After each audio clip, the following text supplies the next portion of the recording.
One of the nourishment paradoxes associated with vampires is that what we think of as one of the most important life-giving substances, water, is dangerous to them. One of the classic ways to kill a vampire is to hold it under running water. So even though it might not need to breathe, it can still be killed by being submerged. And the things that are deadly to vampires often have some vampiric traits themselves. Places like Niagara Falls are both sexual in that they're places where people go on their honeymoons, and they're also associated with death, namely they're places where people go to commit suicide.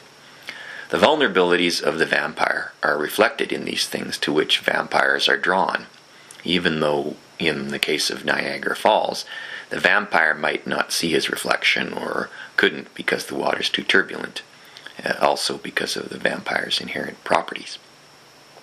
As things which draw their strength from nature and yet are parasitically related to it, vampires as political entities also have trouble with water because water is often the boundary that delineates the end of their territory and the limits of their powers.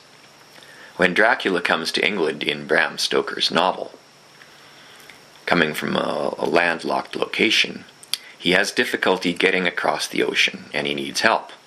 He has to be put into a ship and loaded into a coffin so that he's in contact with his native soil as he makes the journey.